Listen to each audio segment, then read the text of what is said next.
Hello, everybody. I'm Kristen. And I'm Will. And this is So I'm Watching Daredevil Born Again, Season 1, Episode 9, Straight to Hell.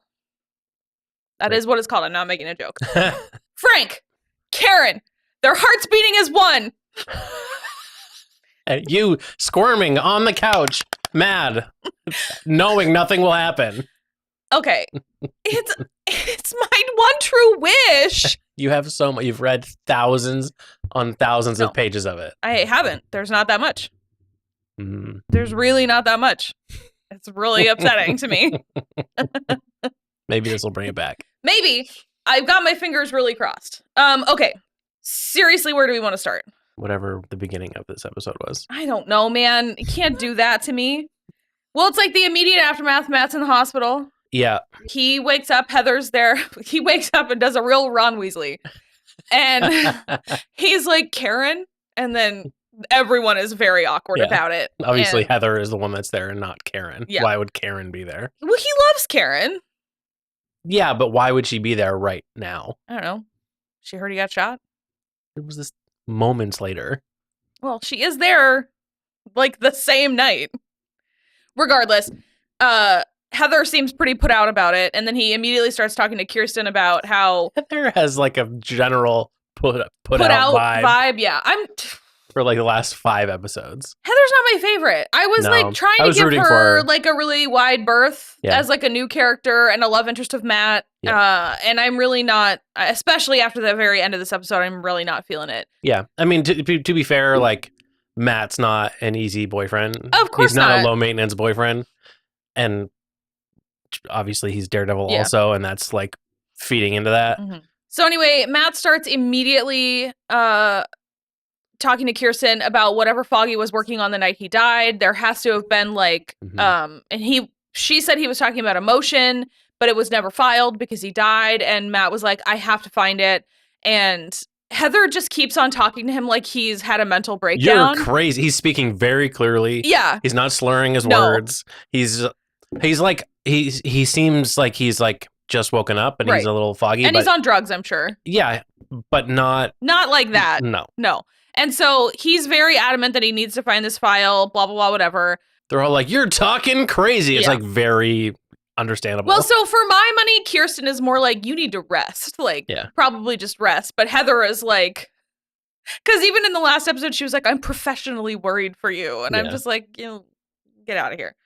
So he basically, we're cutting in between, and like Fisk is saying, wouldn't it be better if Matt Murdock could be a dead hero as opposed to like a live vigilante. Mm-hmm. And so he sends Buck with what I thought was going to end up being like a bomb. But he specifically says, wouldn't it be great if he succumbed to his wounds? Injuries, yeah. Which they would not, but that would not be the headline if he blew up in his hospital bed. For sure. that didn't occur to me. But he's got like a bag with a teddy bear in it and stuff, and then also a syringe of drugs. But Matt can obviously hear everything coming, and so he's like, I don't know, it's like on another level his powers now. It seems like there's like a little switch, like a bad guy filter. Like, oh, I hear the bad guy's footsteps and they're slowing down, going in slow-mo. Well, okay, so I know there's a bad guy. They walk different, just like in video games, so you can tell who's who. I definitely understand what you're saying. I will say that's been kind of consistent throughout. It's like he like knows the gates of people. Of like he's normal heard people. Buck before. Yeah. Well, he's heard Buck before, but also it's like he knows what the general sound and cadence of like just an operating hospital is going to sound like, because that's the stuff he has to filter out all the time, because otherwise he'll go crazy. Yeah. So if he's able to filter those things out, then whatever is the unusual thing is what he can pick out. Sure. I'm fine with it. That's the kind of... Yeah, it's fine. I'm not going to fight you on it. My disbelief is suspended with that. He could have been scared of someone coming to see their daughter. Like, I don't know. Guys with daughters don't walk like that. That is, you've convinced me. You've convinced me. What I'm saying.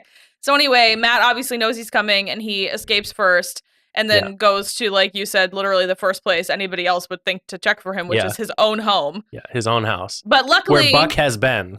Buck has been there because that's where he delivered the invitation to the gala. But don't worry. I guess to be 100% fair, Matt doesn't know who is coming. He probably assumes it is that guy, but or the task force. He knows someone is coming. Because it's the task force that comes to his apartment. Yes. Yeah. But they're told by Fisk to go to Murdoch's apartment. But don't worry, because Frank's there. Yeah. He's a little more settled into the Frank voice in this episode. Mm-hmm. A little. He gets really upset with Matt about having no non-electric way to make coffee. Hilarious. So in character. So on point. And then he basically is like, there's a bunch of goons down the corner, and Matt's like, yeah, I know. And he's like, if they come up here, I'm going to kill them. And Matt's like, no, don't. And he does anyway. He just kills a bunch of them. It was the Elmo thing that you sent today. Oh, Tango, don't. Wait, stop. Yeah. No, but like Matt really doesn't want him to kill anybody. And I'm just like, well, then they're going to kill you, though, is the thing. But Frank wastes like basically all of them. The only one left. He super kills a lot of them. Is the Hawkeye with good eyes. And he even gets knocked out. But also, this is just the thing, is like Matt is sending that flail all around. Like, and I'm There's like, no way he's not doing you're just eviscerating damage people. To these guys. Yeah. And how do you know you're not like hitting an artery? Yeah, exactly. Ridiculous. Yeah. It's like it's a weird thing that we're like really leaning on still. Yeah. No, I know, but it's just very annoying. It's just, I don't mean us, I mean we, the show. Sure. Like, to me, it's just annoying because he has this, like, what we are supposed to believe is this insanely rigid moral code where he physically will not kill a man, and yet he is doing irreparable bodily harm to most of them in a way that, like, I would rather be dead by Frank than beaten by Daredevil, is my thing. Also, Cole is the officer that with the pretty eyes. Okay, so they obviously don't get him. They go. Well, they find out in that moment that Cole is the one that pulled the trigger on Hector. Oh yeah, he's the only one in that scene with the Punisher on his police vest. But also and the one that is casings. firing bullets with the casings. And so Frank wants to kill him, and Matt steps in front of the gun again, and I'm just like, he's so annoying. It's just kind of whatever. He's so annoying. Just something we're gonna have to deal with. I know. So anyway, they hear a grenade. They jump out the window, and he's got which is apparently also a grappling hook, the flail thing, and they make it like catty corner across the block, across the way onto the top of a car. Meanwhile, Fisk has turned all of the power off in the city because there was an attempt made on his life. And then basically once they are off the car, that's when Karen's there. And she tells them to get in the car. They go to Frank's. They get patched up. Frank does make them a coffee, or does make himself. He offers, but he made himself a coffee. He made himself a coffee. So I guess that's like a real nice, consistent character thing that we get. Yeah, it was a thing in the OG show too, especially the stuff with him and Karen. They were just like always drinking coffee together. Sure. Except for the one time when they had a beer. Oh my God. Yeah. So much tension. That's when she hugged him. That's the scene where she hugged him. It's so good. I'm gonna lose it. All right. Oh, brother. So they sort of talk about what else they have to do. All of Foggy's old files are in storage. Yep. So Karen and Matt are going to go do that. Frank refuses to go, but he stays and he is listening to his police scanner. And you thought they like lured him? They lured him specifically with that thing. Okay. Yep. Because they went there, they were waiting for him so they could capture him. Okay. And that offer I think was genuine. That Powell made to him to join them, to lead them essentially. Again, he killed them. And he killed so many of you 8 of them first. Moments ago. Yeah. Blood on his hands still. Unwashed. Blood on his hands, his face, his chest, his legs, everywhere. Blood everywhere. Yeah. All your buddy's blood all over him. Okay, so while he's fighting them at the port at Red Hook, Matt and Karen find the file in the storage unit. Not before he talks about how her heart beat faster for both of them, which I call bullshit on. Only Frank. She only called Frank too, is the thing. She didn't call Matt. She only called Frank. Her logic was sound though. She called Frank to help him, and he would have said, "Don't come." Sounds like an excuse.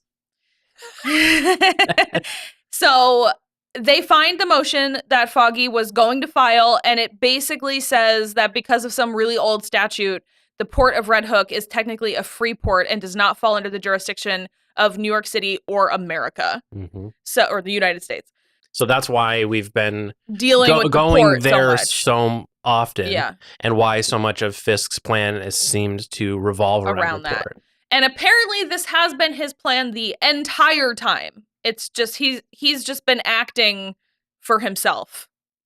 Apparently, like he's been acting like he had different motives in the privacy of his own home. It was unclear to me. I'm less intrigued by Fisk and Vanessa on the same team as I am to them being opposed to one another. Sure. It's like I really liked them on the same team in the OG show. Sure. But now... Made more sense. Yeah, but now it is like they have been so at odds for what seems like so long that it is a little disappointing that they're just like very easily back on the same side. Yeah. So basically that's how Vanessa was laundering legally, essentially. She was legally laundering all the art money through Red Hook. And so now Fisk's idea is that, like, instead of millions, they can do billions because it's like, it's still like a free port or whatever. And so that is why we get a flashback in this episode to a year ago when Vanessa is getting Poindexter out of, it didn't even look like jail. It was like a mental health facility, it seemed like.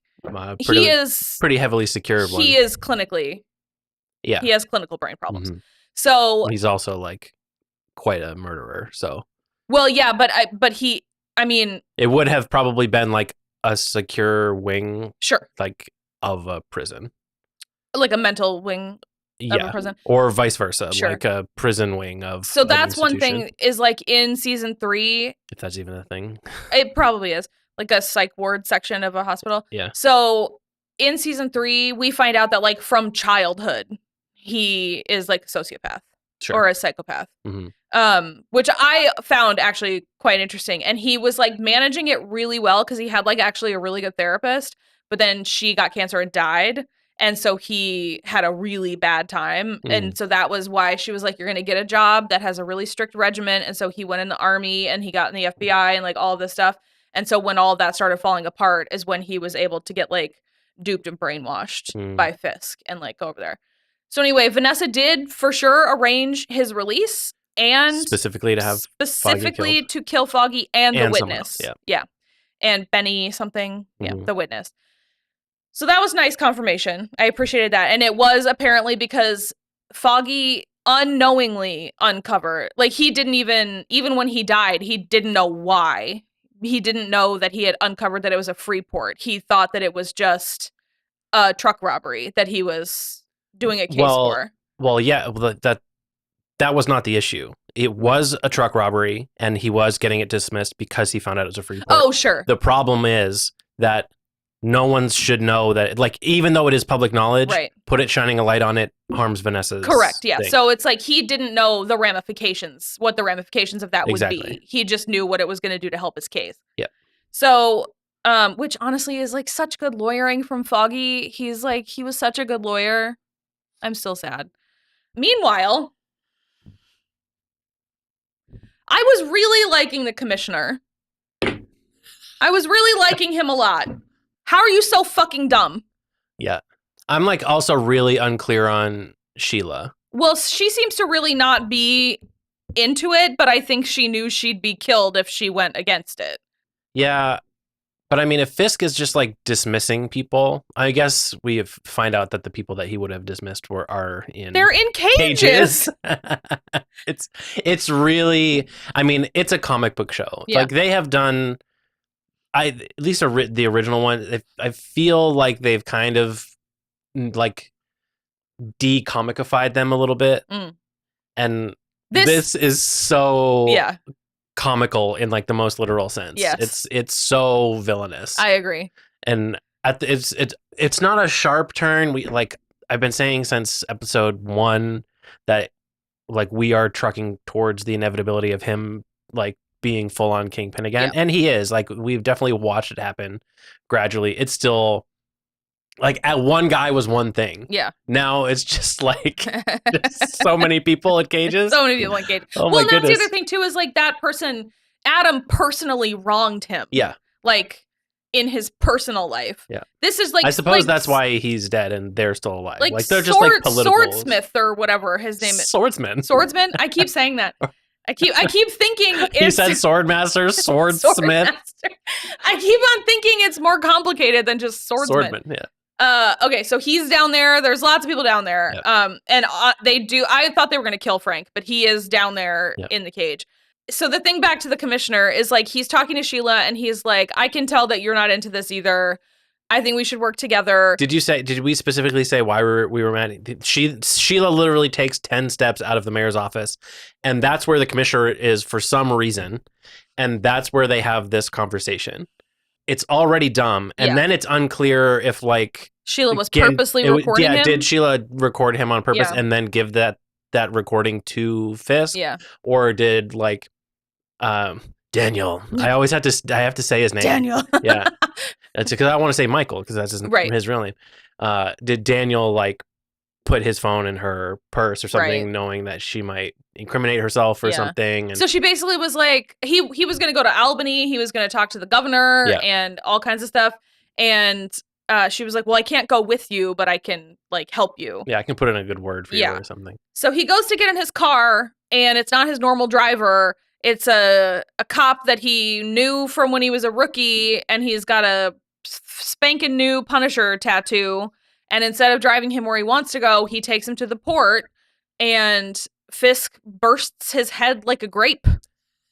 It was pretty good. Gnarly. It was very gross. Yeah. I liked it. Yeah, but I'm just like, why'd you have to be so fucking stupid? Yeah. I feel like the commissioner was inevitable. It was inevitable that he was going to go away. Yeah. In this way, not in this fashion, maybe, but at least be dead, be killed in some way, regardless of like what he was going to do. Yeah. Like, but this was, I guess, like to prove a point to the other people that were not even all of the task force was there. Just like some new recruits, maybe. Here's the other thing too, is how he then the next morning managed to say that the commissioner retired. Yeah. And I'm like, what's going to happen though when he's fully dead? Like, I think he had a wife. Yeah. Is no one going to be curious about that? I don't know.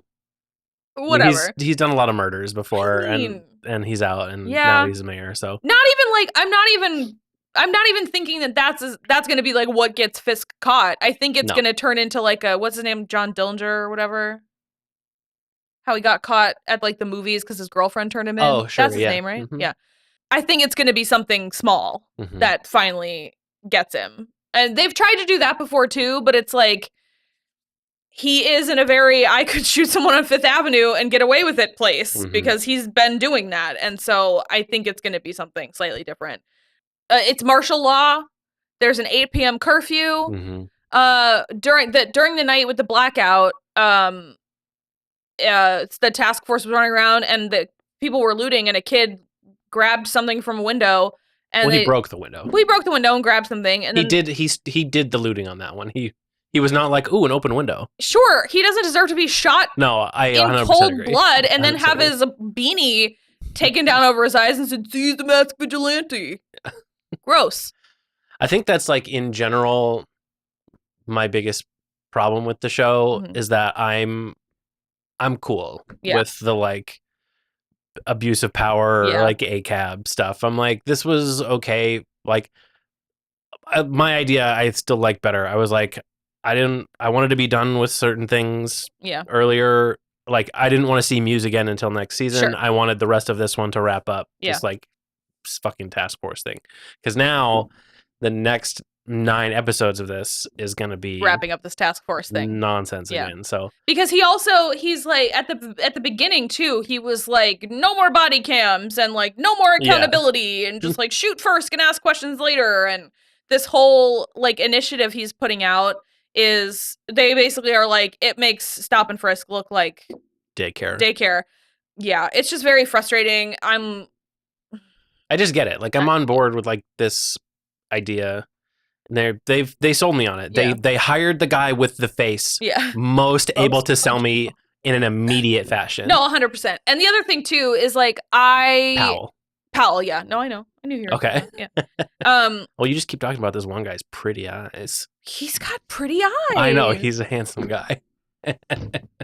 We're like, okay, well, maybe not a cab, but like most cab. No, a cab. Maybe this guy. A cab. Maybe I can say this guy. This guy too. What if he started killing cops? What if he was Punisher too? Well, so that's the thing too. Which he sort of is. He's not. Because he's doing it wrong, and that's why he needs Frank to guide him. Frank has no patience. There can be a lot of fanfic about the two of them. Ew. No, I don't want that at all. There's already so much about. I really don't. There's already so much about Frank and Matt, and I can't. Well, I know you don't want Frank and Matt either, but no tea, no shade. If you like what you like. No, what I was gonna say is that if we had been doing like a watch along, everybody would be able to know that the only time I was like smiling uncontrollably was when Frank was absolutely just wasting cops, murking cops. Just incredible. Just absolutely indiscriminately wasting cops. So he gets the call to go to Red Hook, right? Yeah. He goes to Red Hook. Mm-hmm. There's just like a guy. He looks even like a little bit schlubby. Yeah. Like maybe he like got the call that morning and was like, I don't have a lot of a choice. You know, okay. Maybe he's a good cop, but he was like, well, this is what we have to do right now. Maybe we'll get through it on the other side of it. Maybe I'll earn some extra money doing this. This is, I'll just stand outside. I'll just be the guy that stands outside. Fucking just. Yeah. Hey, Frank does this like. He stabs him so many times. Stabs him in the back, like stabs him then again in the neck, and then when he like pulls it out, it's just like the gore for Frank. Like everything Frank did, like was less than what like Fisk did to the commissioner. Yeah, because that was like with his bare hands and like completely skull crushed, and there was so much more blood for what Frank was doing. Like fucking infinitely. They bought fucking asset pack online of like blood sprays and just the whole thing they adjusted like it doesn't even look like it fits in the scene. It's like on another layer so it's brighter. You can like really see it even though it's in the shadows every time. They're like, this is red blood shooting out of this guy. There's one angle when he's killing guys in Matt's house where the guy kind of falls off. It's like kind of a medium tight, and the guy kind of falls off camera with the knife in him, and when Frank pulls it back, it literally this isn't what he does, but it like literally looks like he just like tears a square of skin off. Like that's how much blood shape came off. Maybe he did. Yeah, it was something else. He got one of them straight in the dick. Oh yeah, he fully right in it. He definitely dicked a guy, which was good. Incredible. Yeah. He is also an equal opportunity ACAB because there were ladies present and he got them too. They did make sure to show us him punching one lady in the face. One very lady hard. cop. Yeah. Yep. Amazing. It was no notes. I love it. It's absolutely perfect. So at the end we've basically got Vanessa and Fisk walking through their hall of cages. I guess first, just to like wrap up the Red Hook stuff. Sure. Karen and Matt do wind up there. He's very injured. Yeah. She talks him out of stupidly going in and just dying, essentially, because there's no way he wouldn't just get killed. He's such a martyr. They do know what's happening. I don't think know that Frank was there. They went there because they were following Foggy's lead. Yeah. That the Frank stuff would have been happening inside somewhere else. And then Frank got moved to the cages. These cages. And so, Vanessa and Fisk do their like little walk through their caged vigilante city to where the painting is. And they just like sit down to have a nice dinner. Yeah. Smiles. And so we saw Swordsman and Frank, but no one else I specifically recognized. Yeah, they didn't really do like close-ups on anybody that like maybe we should know. I would venture to guess that like Sheila's probably down there. No, she was at his signing the next morning. She was there in the room when he signed the like bill or whatever. She's not down there.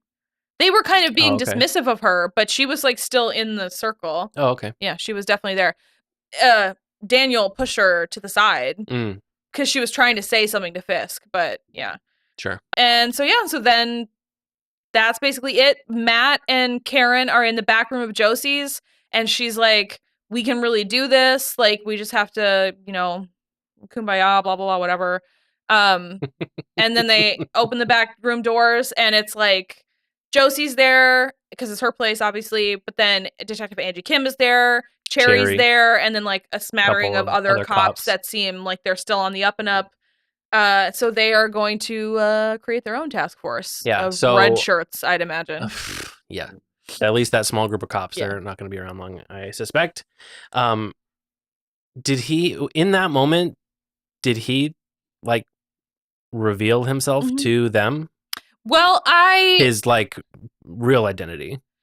Obviously, he was standing in the room with them. I know they were like, "Hey, it's Daredevil." So I think Cherry already knew. Cherry knows. Karen knows. Yep. I think Josie might have at least suspected. It just seemed like it didn't make a ton of sense to me to like have that scene be there like that. Yeah. Other than to like that would sell me more. If knowing you were who like you were. knowing, like this is what we I have to imagine yes, because he just put his mask on first and then went out. Yeah, because but like I guess maybe they like watched. Maybe they knew Matt was back there with Karen. So that's my thing. Is like I can see getting Cherry there, and I can almost see getting Angie Kim there because she trusts Cherry. But like, are these other cops related to Cherry in some way, like professionally? Like how did we get convinced to come and see? Is it just like I'm gonna bring Daredevil here and we want to talk to you, or like do you have a moment to spare? To talk about our Lord and Savior Daredevil? Yeah, like exactly. Like how was the change? Like, or did Matt say, "I've got something to like present you with. Meet me here. I'm Daredevil." Because he didn't actually say it. Is the thing? No. There's really not a lot of like dialogue in that moment. It's just a voiceover. Yeah. I would guess that Matt went through Cherry and was like, "Hey, find me." He was like, "There's no way all the cops are in on this." I do have to say, I thought it was very funny that all of the lights went out in all 5 boroughs, but not New Jersey. That was very funny to me. How power grids work. No, I know. Obviously, it's just like really funny. I'm also curious, like it's so strange to me that this exists in the same universe as Miss Marvel, because like you're telling me that like Ball of Sunshine, Kamala Khan is like across the river and this is happening right there. Yuck. Also, where's Spider-Man? That's one thing that kind of always gets me about these. It's like your friendly neighborhood's right there. He's like literally like. Yeah. Also, I know Tony Stark is dead, but like, what is Pepper doing? True. Where's Pepper? Yeah. This is all happening in New York. Come on. That's been my problem kind of the whole time is like, especially when we were watching like Falcon and Winter Soldier, we were all kind of like, why is Pepper not paying Sam Wilson a salary? Yeah. Well, where's the stipend for these Why guys? can Sam Wilson's sister not afford her shrimp boat? Like, crazy. It's like 1/100th of 1% of what the Stark Enterprises Industries is worth, or Industries. So that is essentially the end of the episode. But then we have a little tiny stinger with Frank in the cage talking to Frank and the dumbest cop to ever walk the earth. Anthony, what was it? Petruccio. Yeah. And Anthony Petruccio. And Frank is doing that like very charming Frank thing where he's like relating to him on a like New York dude level. He would have gotten you. Oh yeah. He would have got you so good. Well, I would have been like, I would have tried to flip it the other way and been like, I can get you out of here. No violence necessary. No, let me sit on it later. Jesus Christ. We're married. You have a ring on. Yeah, you don't? Yeah, I'll sit on it later. He won't know the difference. Will you? No. Yeah, exactly. No. I'm definitely not into him like you're into him. No, I'm so into him. But he definitely would use your bones to pick the lock of that cage. Not if I offered to help. No, he wouldn't trust you. Well, that may be true. So anyway, he does... Let me sit on it later. Get the fuck out of here. He does convince him to like let him shake his hand because he seems like a real New York dude. Is just the vibe. And so he does. And you know a lot about me, Anthony Petruccio. Yeah. You just thank you for your service. And he fucking moron. Breaks every single bone in his arm and hand. It's very contrived. And presumably he is going to at least try to escape. I hope he takes some people with him. Yeah, it would be so stupid if Kingpin just goes down there to like check on them the next day, and like Punisher's still there, Frank's still there. He just killed this guy for fun, like just to pass the time. I mean, it's got to be pretty boring down there. That is true. Yeah. So anyway, that was the end. Actually it. Honestly, I was wondering if they would do like if they had enough to like put together a coming up. Yeah. Honestly, though, this ended on an upswing for me. This was probably because Frank and Karen were in it together, and they like had scenes together. They were in the same room. And I was like, really, I'm high on my own supply over here. You really were like all over the place. But I did actually really like it because it felt like something actually finally happened. Sure. Yeah.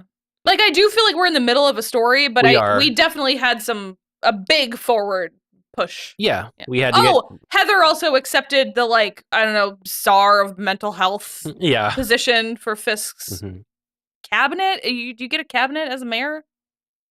Whatever. Yeah. Yeah, I don't know. It was fine for me. I don't think that it was perfect. It's not perfect. They landed the plane. Yeah. I don't think they biffed it. It's not my favorite of the shows. No.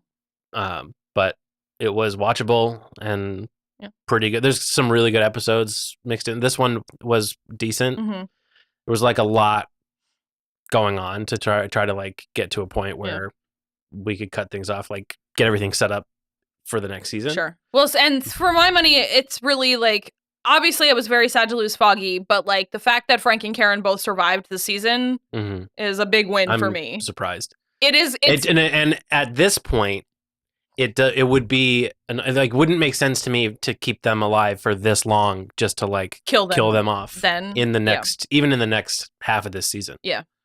I guess in season two, whatever you want to do. Yeah. It was going to be an 18 episode season initially. That's kind of how it's stuck in my brain. No, I know. We've said that in every single episode. I know. Yeah. I was saying it again to the viewers. All 40 of you. It's like 170. Change. Yeah. But yeah, so I agree with you. I think it would be silly to keep them alive this long and then kill them at this point, especially, are they trying to do more of this, or is this somehow wrapping up Daredevil's story in some way? Like, what exactly, is this going to feed into anything in the future? So it's all very up in the air as far as I'm concerned. If they do kill one or the other of them, I might quit watching in season 2. So I'll just be alone in here. But so for now, it's definitely, they've got me hooked for season 2. Oh yeah, I'm for sure going to watch season 2 based off of, which should hopefully be in about a year from. Yeah, hopefully they're already working less. on it. I don't expect it to be a long wait. So yeah, pretty good. Yeah, pretty good. Yeah, in general, not amazing, but pretty good. No, not perfect by any means, but good enough. Yeah, I mean, it's. What more do we expect from Marvel right now? Like that they put something out that was watchable, and with like some really good episodes. Yeah. Pretty coherent story. Yeah, pretty coherent. Yeah, it felt very like touched by people, unlike Captain America 4. It was very, also, Poindexter is still out at large. He's at large, but he also was like in like a room at the end. Like he was closing a door with broken glass and stuff behind him. I'm very curious to see if they somehow try to recruit him. That would interest me a lot, because he tried to kill all of them. He's tried to kill every single one of them. So if you're wondering if the good guys will try to recruit him. Yes, yeah. Because I think I don't know, Matt's too fucking pious to. He's pretty pious. Do that. I mean, he killed Foggy, but he's also tried to kill Matt, and he's tried to kill Karen, and he's tried to kill Fisk, and he's tried to kill Vanessa. I mean, he's tried to kill everybody. Well, he's shit at his job. Well, Matt has gone in the way a lot of those times. He got Foggy out of all those people. He only got Foggy. Yeah. The easiest It's not target. a great track record. Yeah. So, So we'll be back next season. And we will also be back next week with the first 3 episodes of Andor. We don't know how they're releasing them yet. So you might get one a day, or you might get one episode covering all 3. All 3, yeah. We're going to decide. We'll see how we feel. Yeah. We're currently rewatching season 1, and it fucking bangs so hard really that I foresee us like wanting to talk about each episode individually and not sitting down and to try to talk about all three episodes. Yeah. If it is structured the same way as season 1 is, each three episodes will be somewhat contained. Yeah. Like they all tie into each other, but like they're very like clear delineations between the 3 episode arcs. And do you know what's exciting for me? I know that Mon Mothma can't die. This is fact, yeah. That's very exciting for me. Yeah. In fact, she has the potential to be very interesting by the end of this season. Yeah. So she's my favorite. She's so pretty. She's like in A New Hope. Yeah. So like with the rebels in a cave making the plan. So I think she's in the sequels, isn't she? I think so. But like what I mean is like she is by the end of Andor. Oh, like fully she is rebel in a cave looking at the Death Star plans. Yeah. Very exciting. Yeah, really cool. No one's watching anymore. Okay. Like and subscribe. Bye.